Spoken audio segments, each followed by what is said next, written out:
two common challenges that I often see candidates struggle with in the interview process are going on long tangents and not answering the specific question that was asked, and also jumping in and working or attempting to lead the interview or take control over the conversation.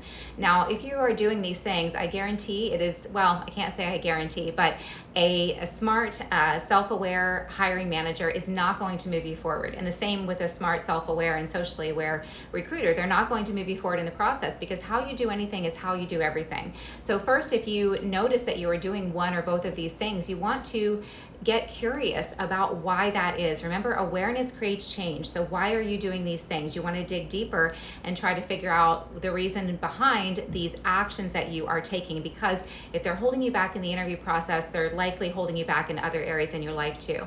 So let's dive in a little bit deeper here. So let's say that you are going on long tangents in the interview process when you're asked a question. First, why is it important to always be brief yet specific in the interview process and stick to answering just the question that was asked and then stop? The reason why, and this ties into social awareness and having an understanding, or demonstrating rather, that you have an understanding that the interviewer has an agenda. They have information that they need to discern whether they want to move you forward in the next step in the process, or not whether they want to, but whether it makes sense to. So I often say that the interview process is or should be like dating. There's always more information to share. There's always more to learn about an individual, but you're going to go in phases. You're going to go in steps.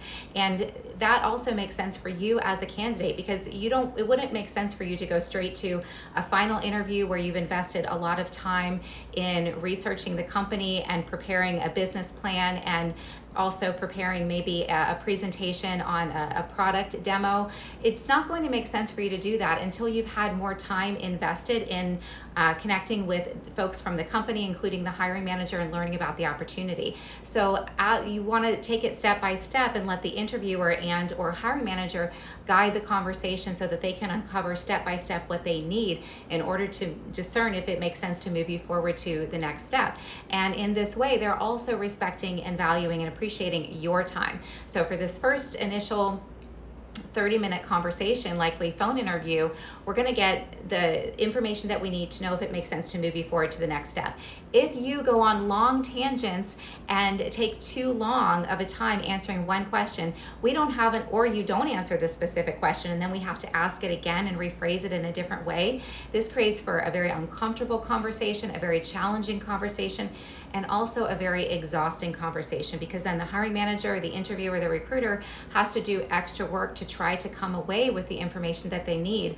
And it should be very easy for you to share the information, unless you know for some reason that you're not a fit and so you're not comfortable answering the question. And that could be another challenge, in which case you want to take a step back and take a look at which kinds of opportunities you are applying to and interviewing for, and why that is.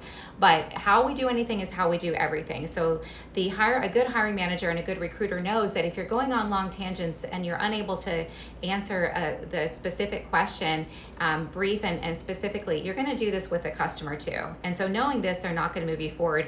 That's one reason. But another reason is they're not going to have time. They're going to run out of time and not have enough time that they've blocked out for that initial conversation to learn what they need to know if they want to move you forward. And this is also the reason why you want to let the interviewer, whether it's a recruiter or the hiring manager, guide the conversation. I see this a lot too, where candidates will jump in and attempt to lead the conversation. Well, number one, it's pretty annoying and it's exhausting, because then the interviewer has to work hard to maybe interject in a nice way, as nice as possible, to regain control over the conversation so that they can do their job in asking questions that they need the answers to in order to discern if they want to move you forward. So if you find yourself doing these things, no judgment. Remember, awareness creates change, and that can take a lot of pressure off. So you want to get curious about, why is it that you're not able to answer the question in a specific yet brief way? Maybe you just need some practice. Maybe the roles that you're applying for are actually not the right roles for you. So maybe there's some dissonance there and internally. We're not going to know in this, so we're not going to uncover in this particular video what the challenge might be for you and why that is. But you can uncover that on your own if you start to dig deep and get curious.